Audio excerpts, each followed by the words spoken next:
know I go by the name of DJ Wynter. Here are my co-hosts. DP. And thank you all for joining us. And if Yep. this is your first time here at Wynter Essentials, welcome. We start off every show with the warm-up. The warm-up is where we talk about everything that has the culture in the chokehold. We setting the tone for today's show. Coming in hot. You know, this is our last episode before the year is up. Yeah. So we're going to talk about, in our opinion, the best turnarounds in 2023. Yeah. Right? Coming Best out turnarounds. in 2023. You feel me? Yeah. Coming out the gates with, we're going to list out our three, and then we just going to talk about them Okay. individually. You get me? I'm cool with that. Number one, got to go with Gunna. Okay. Gunna. Number two, we got to go with the Pivot Podcast group, Ryan Clark, Fred Taylor, and Shannon Crowder.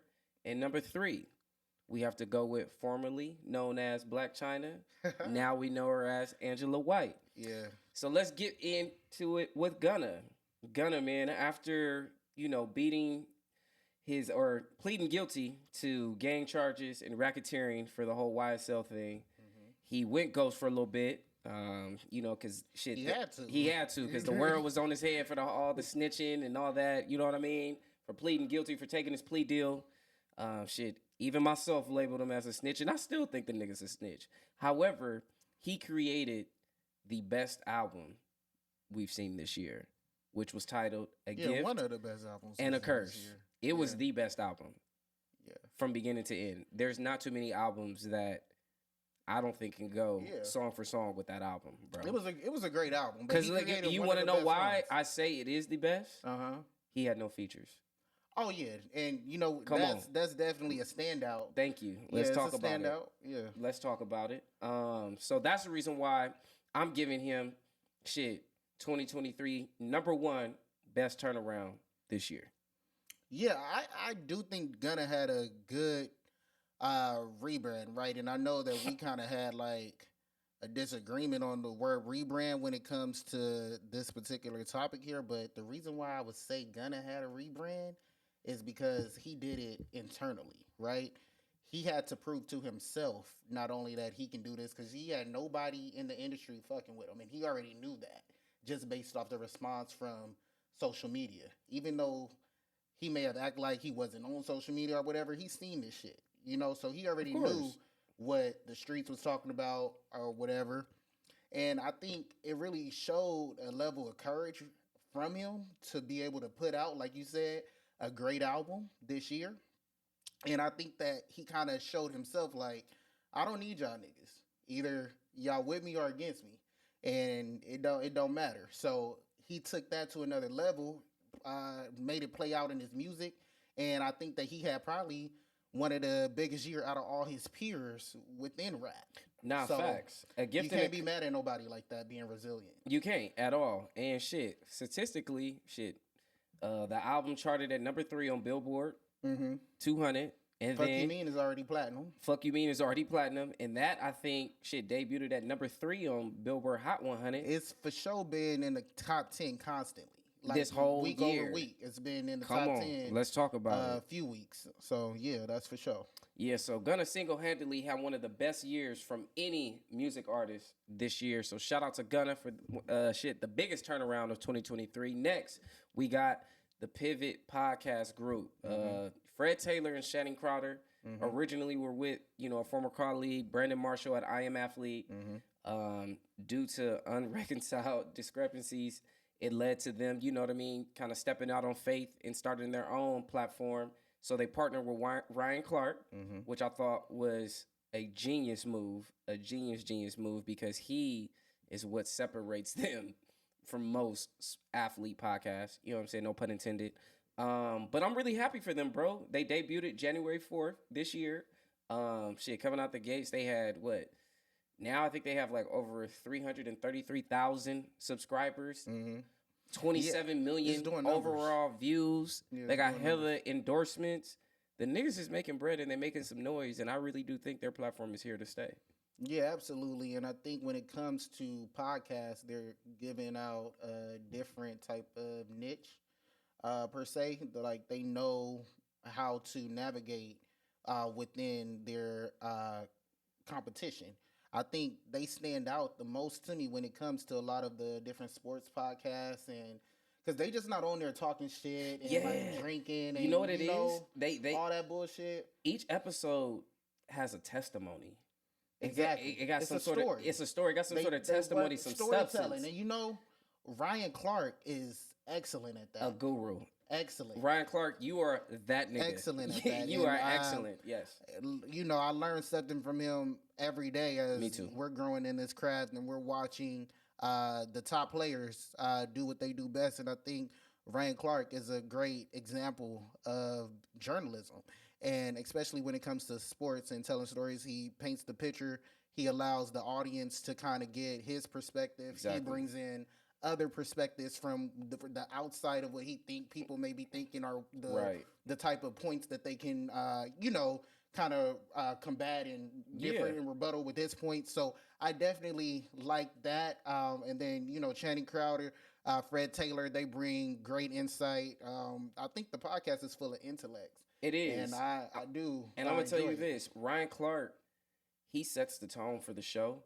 And then he also empowers Fred and Channing in ways that Brandon couldn't. You get what I mean? Because Ryan Clark is a true journalist. He went to school for it. Yeah. You know what I mean? Yeah. Brandon Marshall, this is just like something that he just picked up on as a hobby. You know what I mean? And you can see that difference. It's not, but you can see the difference though. Because he's like, nah, if we gonna do this, you could totally tell. He's like, man, if I'm gonna put my name on this, y'all, we gonna have to do this the right way. Yeah, it gotta make sense. And it gotta make sense. And we really each episode gonna have to have some sort of substance. We just can't be up here talking. Exactly. And I think that was my point when I was talking about just people on there talking shit, drinking. And I mean, I get it, right? Everybody has their own style and have their own perspective of how they like to do their things or what brings like camaraderie or joy to them. But I just think that professionalism in that realm where they show like they got it. And it's gonna go far. Right. So shout out to the Pivot Podcast Group, Ryan Clark, Fred Taylor, Channing Crowder. Y'all are number 2 on our 2023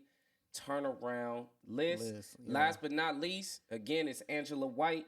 Angela White, as soon as she kind of, I feel like, stepped into her faith, I think it was, early 2022, we kind of got glimpses of what was to come for Angela. You know what I mean? But I knew she was really serious about change was when she removed, or I should say reversed, all of her cosmetic procedures. Because that was just like... that was the start of it. That was the start of it. That was really just like, y'all gonna have to accept me for who I am. Like, I'm not doing this for y'all no more. I'm about to live for me now. And I thought that was powerful because anyone that followed her just knows that, Black China at the time was just known for just, you know what I'm saying, having, sex videos coming out, just getting fillers on her face, getting her butt enhanced. All type of different. All type of just things to enhance her so she can be accepted. So for her to reverse those, I think it showed her personal growth. I think it showed her confidence. And I think it just showed, like, you know what I'm saying, we really just see a woman, how can I say this, just accepting themselves for what they are and not trying to be what she feels as the world wants her to see. And I think that is powerful, and I think every woman should take a page out of her book when it comes to that. Yeah, no, I can definitely agree to some of those sentiments there. And when I seen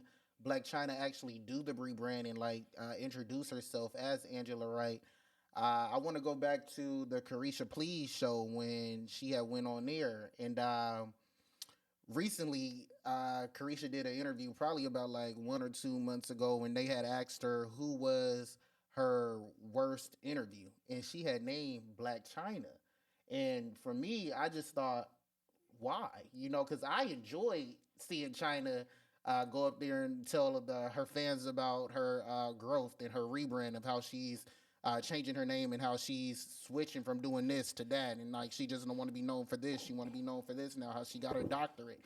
And I just thought, when people see you elevating, it's not fun to them no more because they can't really talk about the old stuff or, or whatever. But when it's something that, if you were just stagnant or you just stayed in the same place and you didn't have nobody to influence you or you didn't have no type of awakening or calling or spiritual awakening or whatever, for you to get that what's instilled in you to have you reach your full potential, and people don't like that. I think that that's crazy.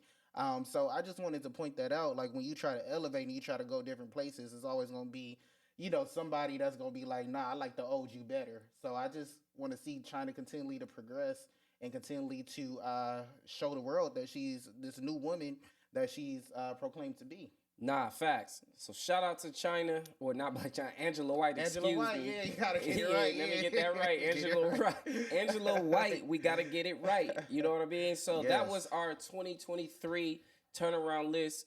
Let us know in the comments. Talk to us. We talk back. Next on the warm up, we have Elliot Wilson. Elliot Wilson recently made headlines for ways that we're not accustomed to.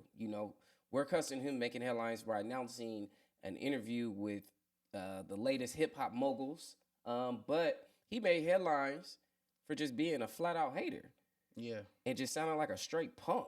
Mm-hmm. You know what I mean? So Cenat, who's known for his online streaming and just a real, a self-made YouTuber, got it out the mud. Yeah, streamer. He's a streamer and just really just built his own platform, right? And he interviewed Nicki on his live stream. Yep. So Elliot took a screenshot from that live stream and just and tweeted out a caption along with a photo that said hip hop journalism. And as you would say, DP, the part that makes me gripe, the part that makes me gripe about the situation is it's like, who's to say that that's not a form of journalism? Yeah, I mean, who's to say that's not a form of journalism, though? It's just like, don't knock that man because he doesn't do it your way. Exactly. You know what I mean? So his way is what makes him original, and that's why he's in the position that he's in, right? And that's the problem with these old niggas like Elliot Wilson. They discourage young people from really going out there and being original, so they try to mimic rappers. Does that make sense? So it's like Elliot Wilson, for a nigga that really wants to continue to push the culture forward, right? Why would you do that? It's contradictory of you as a journalist, and it just really just shows your true colors, and I could never fuck with you, period. Because that's some real hater shit. And like, God forbid, who's to say, bro, he ain't gonna say nothing about us one day. You know what I mean? I wouldn't give a fuck. I wouldn't give a fuck either, but my point is this though, DP. It's just like, my nigga, like, allow the next generation to thrive and flourish, because you know what I mean? We deserve that, bro. It seems like as if he's jealous because he didn't have the resources as when he was coming up as an up and coming journalist. So it just seems like it just gave just bitter shade, and it just gave miserable. You know what I mean? And it's just like, man, and now it's just like, Kai don't want that apology, bro, for charity. I'm glad you did it, but it's for charity because you saw people responses. What he thought was this was gonna create a conversation like, yeah, hip hop, y'all, this is not journalism. This is not this is not that. He thought people were gonna be in agreement with his message, but that shit blew up in his face. I mean, so this is what I will say. I do understand his perspective on what journalism is, just because he has a different level of passion for the craft, and he went to school for it. He understands it. He's been doing this for a long time. He's considered one of the GOATs in hip hop journalism. So I do understand like his stance when it comes to that, but also it's like, don't shit on a 21-year-old for getting an interview with Nicki when you really wanted the interview, because that's what it seemed it was about.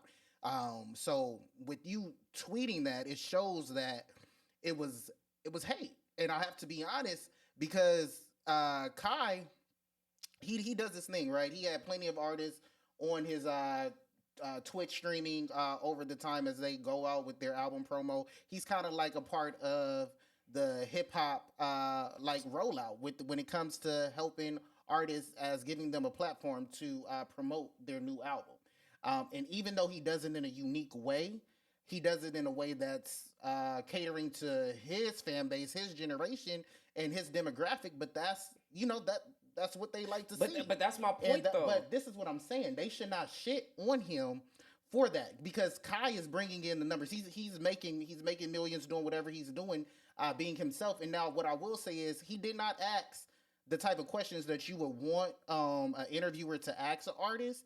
He pretty much, with the Nicki interview, and that's only what I'm speaking to because that's pretty much what I've seen, was that he pretty much asked Nicki things about personally with him.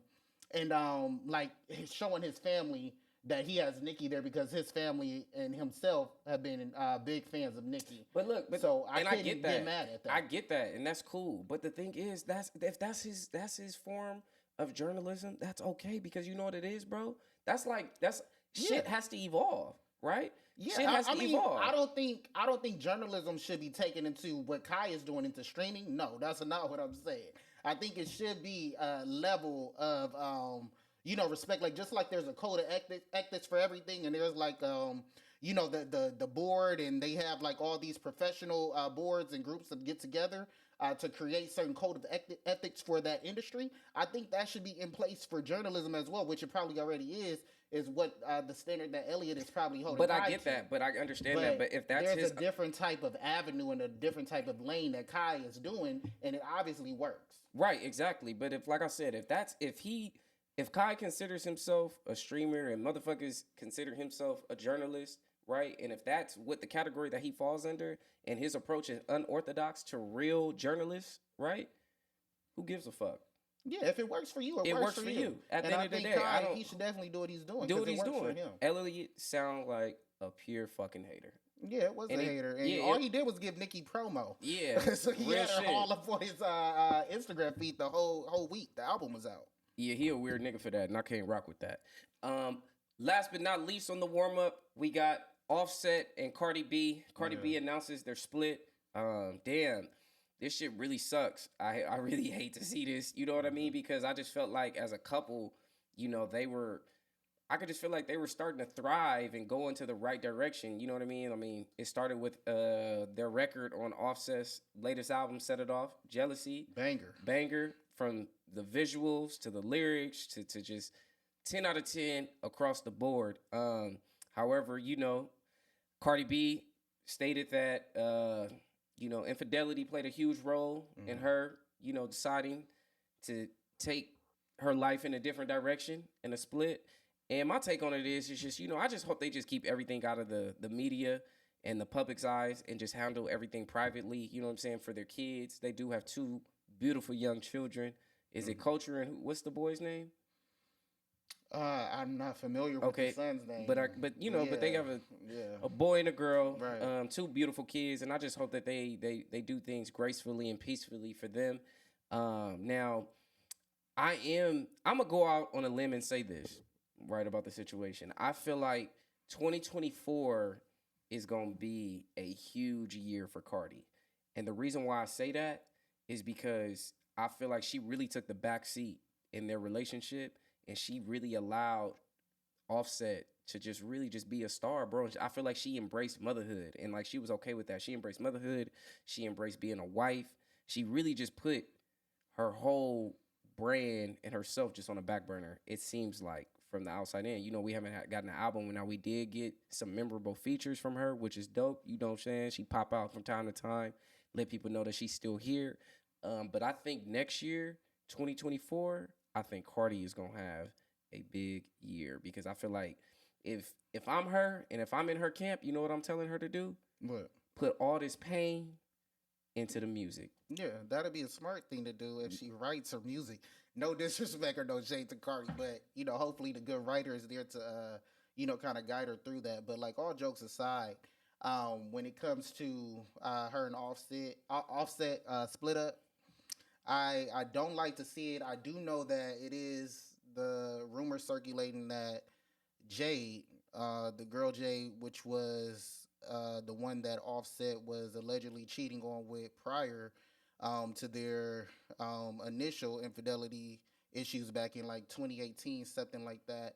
And this is also the girl that Cardi also allegedly, right, paid some people to, go do whatever to. And for Offset to kind of do this, I think he's trying to trigger Cardi on purpose. And it's kind of sad to see this like playing out in the open because his intentions, like if that's true, his intentions behind this was to hurt her. Because he already know that she caught a court case for this girl. She was picking up like trash, doing community service, all type of shit, all behind this.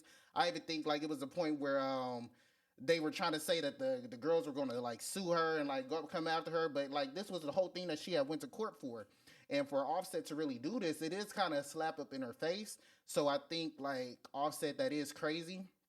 Whatever they're going through, like personally, he shouldn't allow the media to kind of get involved in it and kind of paint their narrative, because what he's allowing them to do is only hurting her, and he knows that. So I just really want them to kind of figure it out like privately and really kind of, you know, figure out and choose, are we probably better apart than together, because you guys been through this for years now, ever since the kickoff of your marriage. And obviously it isn't working. I think the best thing right now is the best interest is for the kids. And Offset, he just had like what, 70K. I think he just did like 70K, had like a 70K week, first week album sales, and all of that was behind Cardi. All of that was because of Cardi's extra push. Because normally, like let's be honest, Offset probably would have done like a cool like 20 to 40K without that extra push from Cardi. So I just want to, you know, pay attention to that and just understand. But all in all, I just want things to kind of simmer down and kind of clear things up off the net. Facts. And that was it for the warm up, y'all. Next, we have Essential Sports Report. Now, y'all know, if y'all watch previous fucking episodes of Winter Essentials, I have always been pro Draymond Green. I have advocated for this nigga when he has been wrong. Yeah, so he is currently suspended indefinitely after slapping Yusuf Nurkic, Phoenix Suns center, in the face. And it's just no way I can really slice this or come to this nigga's, you know what I'm saying? What I want to say? Just pretend, like, I can't even. Draymond, you got to get this shit together, bro. You just got to get it together, man. Once I really saw the highlight reel of all of your antics on the court, I'm just like, you know what, bro? They gave you a pass with the Jordan Poole thing. They gave you a big pass. But now the shit is just starting to become absurd, bro. Like, you're not bigger than the NBA brand.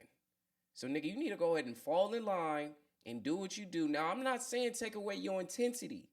Keep that same intensity. Every championship team, every dynasty has always had an enforcer. Example, Detroit Pistons, Dennis Rodman. Chicago Bulls, Dennis Rodman. So for the Warriors, it's Draymond Green. Be that enforcer.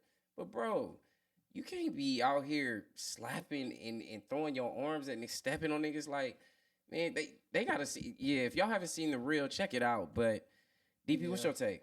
That's not real basketball. I just think if, you know, you want to be competitive, you want to show that, you know, you have some type of competitiveness to you, but when you out there just kind of like doing flagrant fouls consistently and they look intentional, yeah, they got a right to suspend you indefinitely. They have a right to, I think even Steve Kerr has said, like, it's justified. Nah, it is. You know, because it happened too many times. You can tell by looking at it, the replays, all of that. All of this is intentional. Like, do you want to play? Do you not want to play? Are you trying to like go into like earlier retirement? Like, what? I don't know what it is. I just think it looks irresponsible and it looks kind of immature too. You know, and again, like, I understand he plays the game.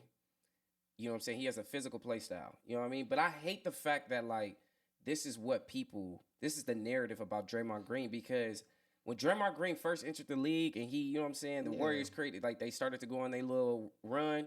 Draymond Green was cold. Nigga, he still, you know what I'm saying? He was a facilitator of that offense. Nigga, doing everything and anything to make sure that they won the games. Diving on the board, setting up Clay, setting up Steph, rebounding, guarding the shit, every position, 1 through 5. Like, let's get back to that, because Draymond, people are starting to remember you for everything but playing basketball. I don't think he wants to play no more. I just think that's the bottom line to it. I think the fans want him to play more than he wants to play. And I'm trying to figure out why is he still in the league. I ain't gonna say all that. Nah, I mean, I get like he's talented, you know, all of that, but it's like when you doing irresponsible shit like this on the court, who gonna want to play with you? Because you're not taking the game seriously, in my Check opinion. this out. I'll tell you this, nigga. Draymond Green is a first ballot Hall of Famer. I mean, that might be the case. There's a lot of niggas, and there's a lot of teams in the NBA but that who's will going to play take with a Draymond nigga Green. that's playing immature basketball? I'll tell you one team that would. Who? Nigga, it's two teams, nigga. Both of them are also here in California. The Lakers and the Clippers. I mean, yeah, would love to have a Draymond Green on their team. There's several teams. Okay, that might be the case, but I'm talking about like right now, like this shit that he's doing. I think even anytime a coach come out and can even speak to what you doing on the court is irresponsible, that tells a lot. Nah, but shit, nigga, I think that if anything, that's a testament to Steve Kerr's character because he keeping it real and holding the nigga accountable, and that's why they win championships. Yeah, because he don't tell them what they want to hear. He tell them what they need to hear. Yeah. So Draymond Green suspended indefinitely. Apparently, they're saying that he's gonna be suspended for about 3 weeks, but I don't see that nigga coming back until about after the holiday. I really don't. Well, that's after the holiday. No, yeah, after the holiday, maybe towards the end of January. You know what I mean? Damn, Draymond. Fuck. There's no way I can slice that one for you, man. Next on ESR, we got Gervonta Davis and Devin Haney. Shit, sparring with tweets. Is it still called Twitter now? Or is it called X? That shit Twitter. That shit could forever be Twitter. Yeah, that shit Twitter. But long story short, the two superstars are kind of just, they had an exchange of words via Twitter. And I just hope, as a boxing fan, that this shit happens. I want to see these two niggas fight. I feel like the sport of boxing deserves it. I feel like Tank Davis needs a fight with this caliber and this caliber of fighter as an opponent. He needs that on his resume to really be solidified as one of the greats, the all-time greats.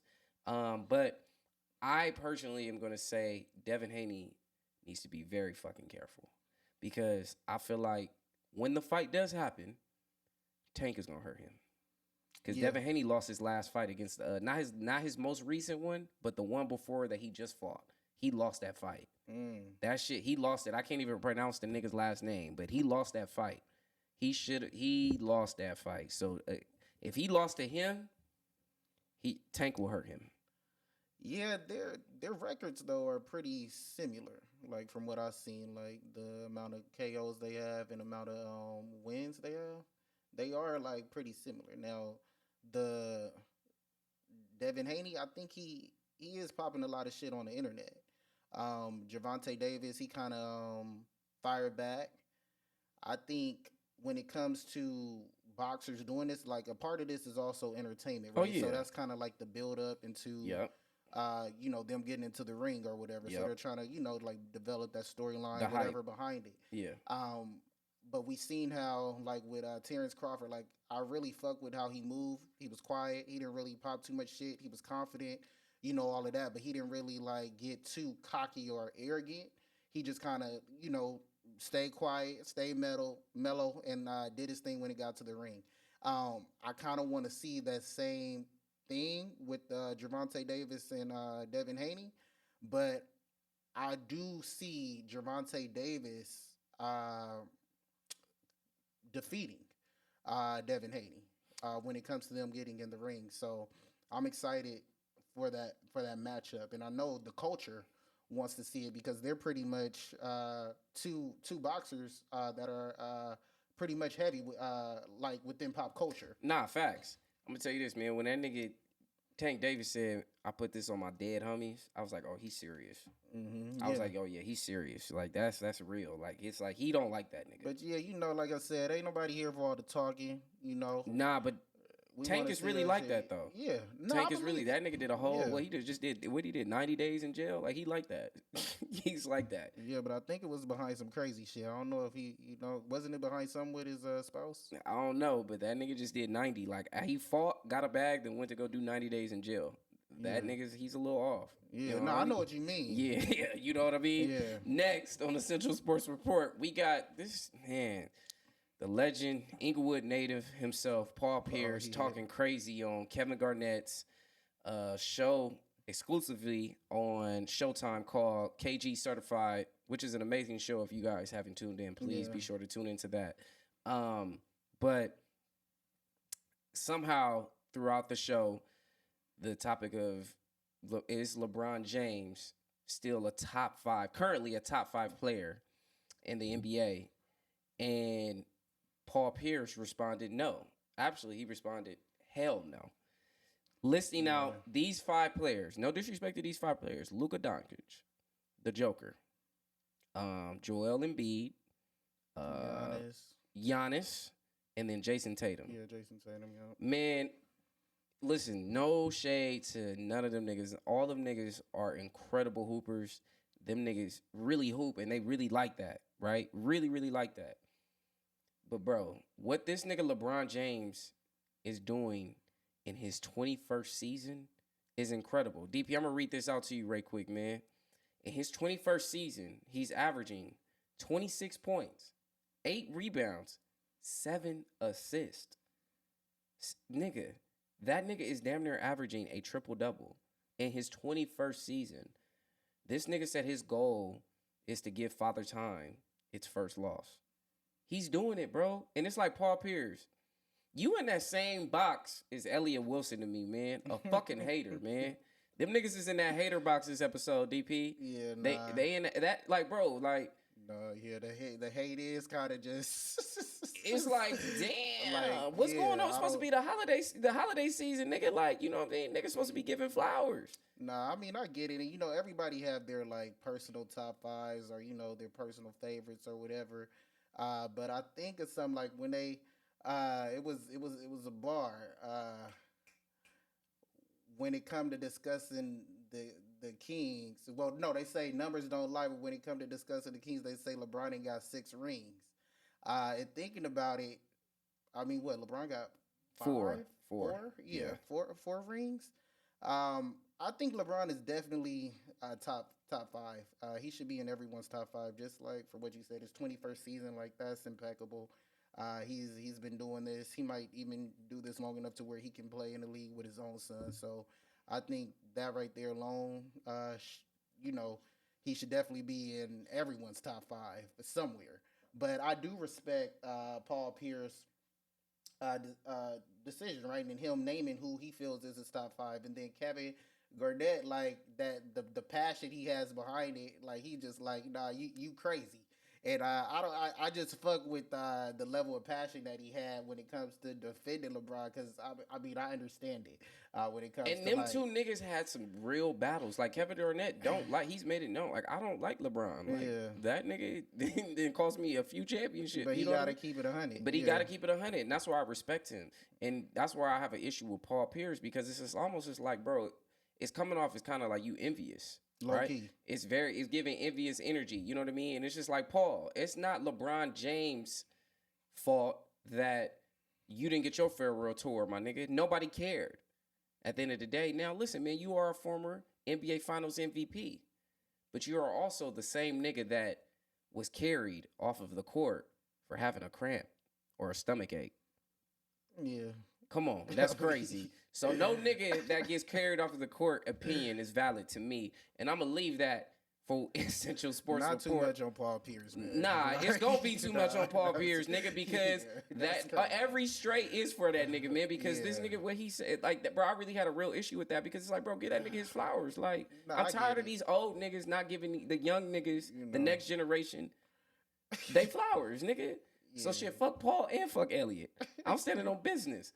Next, we got Pull Your Card. It's time for Pull Your Card. So this week, we got Kanye West, man, and so yay. Talk to him, DP. First, while we hear from him, I want to say probably, what was that, like Friday night, somewhere around there.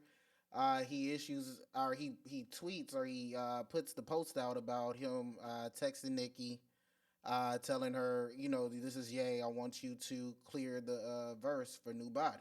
Boom. Then the internet got onto that. That's been posted everywhere. He's seen Nicki's response. She said, no, respectfully, nah, this is not the right time. Boom.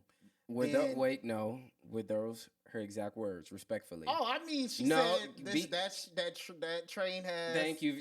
You know, No, list the she facts, said, my nigga. Yeah, I mean, Yeah, but come she on. said respectfully. You know what I'm saying? Nah, she didn't. She No. said respectfully. She did though. She was like, respectfully, you know, that train has sailed or passed, whatever she said, right?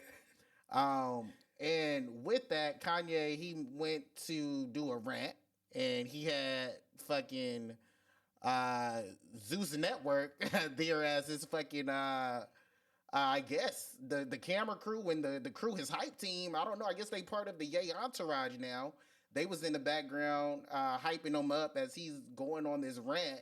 And in the rant, he has said, I made this girl write her verse like over 10 times or whatever. The monster verse, right? Yeah. Real quick, before you because I didn't even realize that. But shout out to Ye for that, because Zeus is black owned. I mean, nah, Zeus Come on, is definitely thank black you. owned, but nigga, nah, if we not even gonna go, No, like, give every no, list, shout out. You know, I every- watch Zeus for all the ratchet shit that I want to watch Come on on. Zeus. You know what I'm saying? So that's Black I fuck owned. with Zeus, yeah, off top, but you know, I don't think that's not a good look for Kanye. Like, you know, Kanye, yeah. That because all you was doing was dancing for them, Ye, and they was loving every bit of it. You Okay, know? all right. So they turned to you were their content, like Ye was their content. But besides that, right? You know, I definitely get Kanye being a recognizer of potential and understand, like, you know, what Nicki can do or whatever. But it's like that verse was 3 years ago, and then he went on another rant talking about North tearing up couches. Jay-Z wants him to die. And I'm just like, whoa, you know, like it's something crazy going on to where, like, I do understand, like, when it comes to Ye, like, you can be like, okay, I didn't understand it now, but maybe in 2 months or a year from now, I'll kind of understand it. And I don't necessarily think that that is okay. Like, this right here, this was crazy. And I don't know if he was actually being serious to where he was talking about North tearing up couches. Was that like him like giving an analogy to something else or alluding to something else, or was she actually physically ripping up couches? No, You know what I'm saying? He said my daughter has to physically tear up couches Yeah. just to get her away so she can see me. Meaning she's being held hostage from seeing her father, nigga.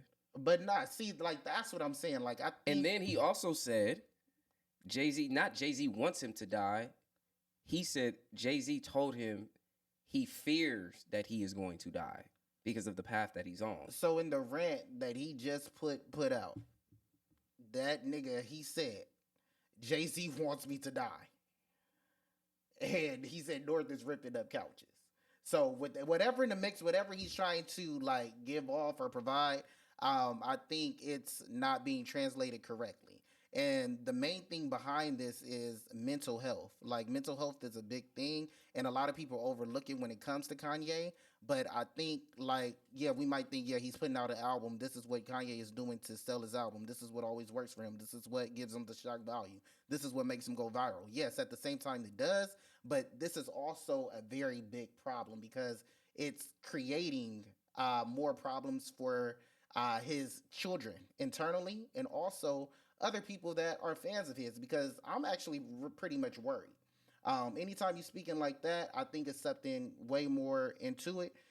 So I do want Kanye to kind of like get his mental health checked on. So for that, I do have to issue a red card. If we didn't see that rant, Kanye West and Ty Dolla $ign album still would have went platinum. I mean, absolutely, because Okay. just who's on it. But it's not even about going platinum. It's about shock value. Right. Yeah. Okay. So, shit. You know, I don't know if I agree with giving him the whole red card, but I respect your decision. Nah, that's really what it is with Ye. Like, really Bet. clear up the bullshit. Yep. Okay. Next on Winter Essentials, we got Now Playing coming in hot with Nicki Minaj. Yeah. Barbie Dangerous off her Pink Friday 2 album. You know what I'm saying? The sequel to her debut album, Pink Friday. And the track, she basically, you know what I'm saying, she pays homage to, you know what I'm saying, another New York legend, Biggie Smalls. You know what I'm saying? They sample that Notorious Thugs, featuring Bone Thugs, R.I.P. Biggie. But this was one of my favorite records, if not my favorite record on the album, because I feel like she's kind of like owning the queen of rap throne. Like she's owning that title, and she's sending out warnings, right?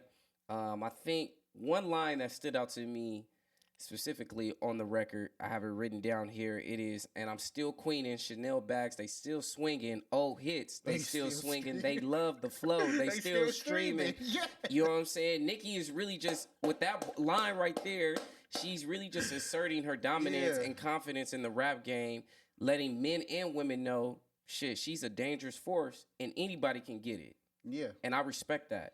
Nah. So that's why that is my favorite song, because like she really is going bar for bar, for bar, for bar, for bar on that record. No stopping. Yeah, I would love to see a visual to that, and I hope within the visual would be dope to see, like, you know what I'm saying, an appearance from Bone Thugs and Harmony, and like maybe like just different, you know what I'm saying, B-rolls of Biggie or whatever. But I just think, you know what I mean, like I just love this song because, like I said, she is hoisting like that queen of rap crown, and she's like wearing that motherfucker proudly. Yeah, and you know she always pays homage to Big when she usually puts out an album. I know on Queen she had did the Barbie Dreams, and that was also sampling Biggie too. And then we have Barbie Dangerous now. But shout out to the fucking Queen for this album, this whole project. She showed nothing but skill, and it showed everything of why she is who she says she is, and it's every bit of it. Like she don't even have to say it; it's just it's proven. But I do want to shout out to Barbie Dangerous. This was one of my favorite songs on the album too, and the album has been in rotation ever since it's been out. It's timeless. Nah, it is. I don't know if it's timeless. No, but it's timeless for sure. Yeah, I'm not giving it that. But it's a great album. DP going to have to stand on that by his lonely. Yeah. Next on Now Playing, we have Inglewood native Griff Tyler. What is it called? Falls Back. Off his latest EP, When Summer's Over, where Griff takes us through his 5 stages of grief, depression, anger, denial, bargain, and acceptance. Falls Back falls under the category of acceptance, where he goes through, you know, he basically just on the record just goes through. It's just like, okay, like he's accepting the fact that he wants his old thing back. You know what I mean? And it kind of goes on to the next record. I Ain't Gonna Hold You. I'm Still in Love with You. I really just respect. First and foremost, I want to acknowledge his growth on this entire EP. Like, you know what I'm saying? From just the presentation, his pen, the track, the order of his tracks, just everything. Yeah. But Falls Back really just resonated with me because I was in a space 2 years ago, before I got married, where I was really just like, you know what I mean? Like I wanted to rekindle things with my wife now, right? We weren't together. So it really just resonated with me, bro, because his vulnerability just hit home, because I just remember being in that phase of my life where I had to like kind of like accept the fact that I wasn't over her. Yeah. So that's where I understood where he was coming from, and I thought his rollout was genius. So shout out to Griff Tyler. Yeah, I like the song. I do want to say it's very important to not just listen to anything just once. Right. It's great to always play it back. If you felt like you didn't give it a fair shot, or with anything, right? You it's definitely good to listen to in different settings and in different environments at that too. Falls Back is definitely a banger, and it's one of those where you kind of just like silent or solo to and kind of just resonate and like just get into the music and kind of think. And that Lloyd sample that's just playing in the background. Yeah, I was trying. That's Lloyd. Yeah, all I want to be is true. Yeah, like that shit. Like that. Okay, that good. Even like just kind of just made it and like, tied it together. Yeah, all together. And I was like, that's hard. But yeah, I definitely fuck with the single. I think it's hot.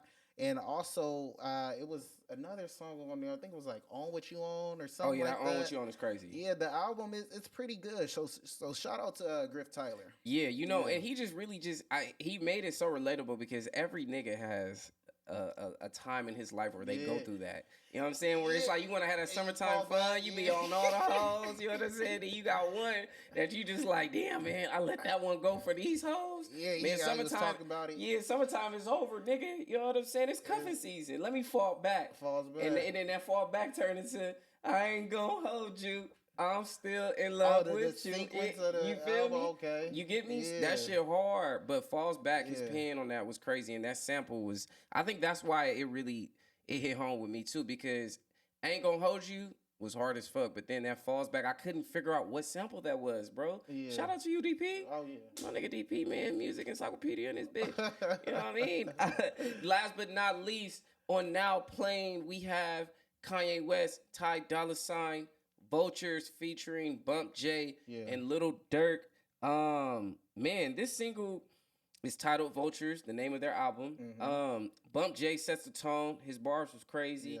Then Lil Durk comes in with, you know what I'm saying, his, very notorious street rap kind of flow.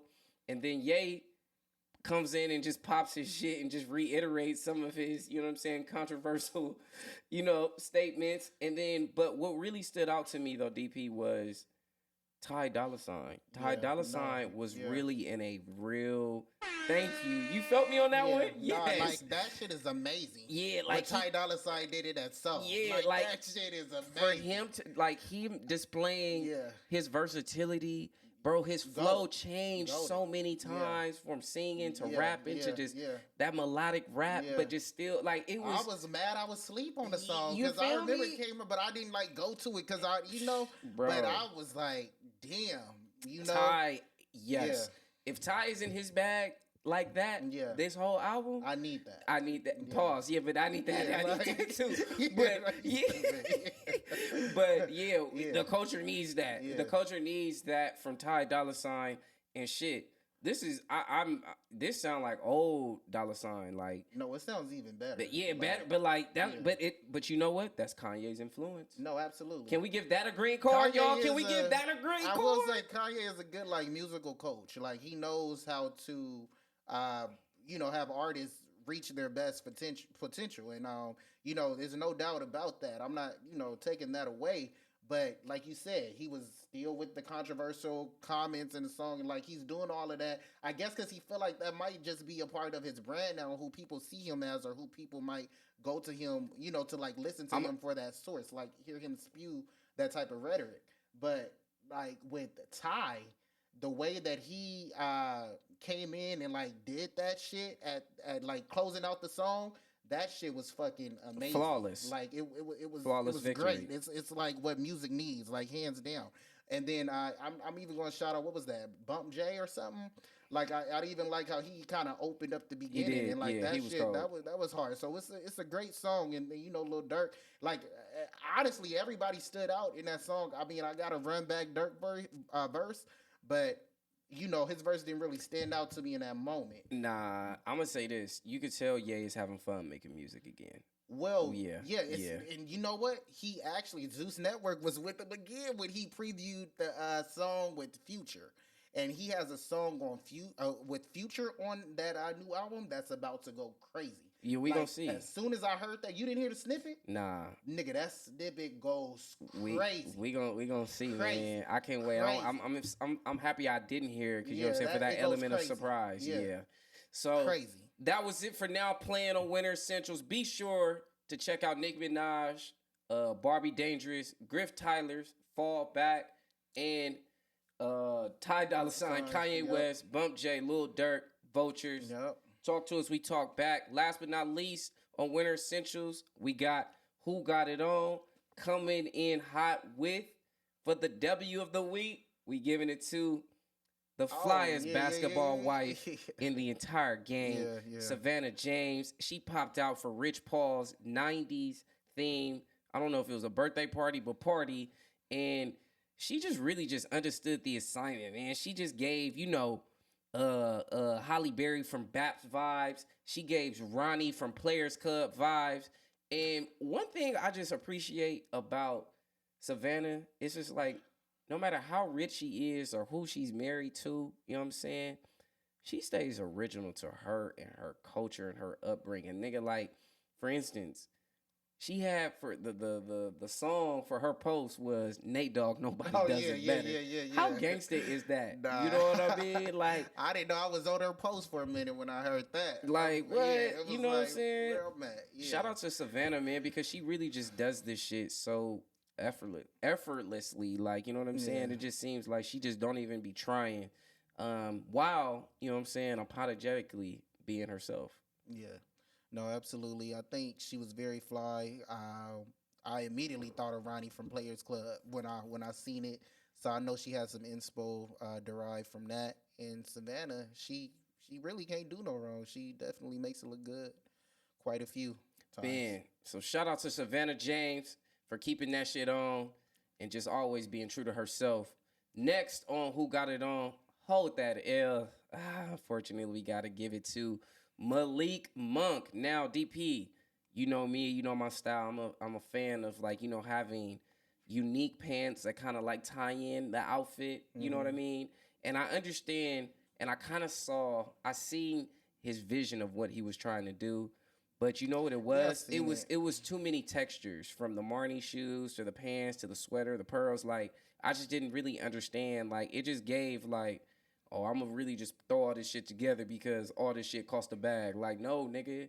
You know what I mean? Like, it just because it costs a lot don't really mean that you gonna wear it right. And how he wore it, I thought was awful. Yeah, I just think anytime you're going to wear just one color all the way through, it should never be brown, especially when that's your complexion. Ooh, wait, hold on. Do it again, DP. Oh, nah, like... No, do it again. Do it again, DP. You should never wear one color, you know, like as your whole outfit, unless it's black. DP, Right? talk to that nigga like he your son. Real Point to the shit. camera. Like, unless it's black, like, you should never wear one solid color. And that's really where I thought you went wrong. The pants were actually cool, They but were I fire. think you could have done a different shirt and some different shoes, especially if you're gonna do the brown pants. You should have done like probably a more like a navy kind of like blue on the shoes. You could have done. You could have like done a lot with the Some shirt. Timbs, some wheat Timbs. Yeah, like you could have done a lot, or you even could have kind of played it with all the different colors that was within the patches on the pants. You could have done a lot with it. So it was just like minimal effort of a fit that could have been, you know, a good Fire fit. with those pants. Those pants really could have been some shit. Yeah. But he really just, I don't know what he did. Malik Monk, I don't know what you thought that shit was, but you look like my cowhide right over here in my living room. My cowhide rug, right? Is crazy. So hold that L, Malik Monk. Hope we never see you again on Who Got It On. Hold that L. And that was it for Winter Essentials episode 7. We'll see y'all next week. Damn, this is our last episode of 2023. Yeah. Hey, man, So, shout out to all of our see y'all 2024. See y'all 2024. Shout out to all of our 320-some subscribers. We only been on YouTube for shit since September. We appreciate y'all. We love y'all. Like, comment, share, subscribe.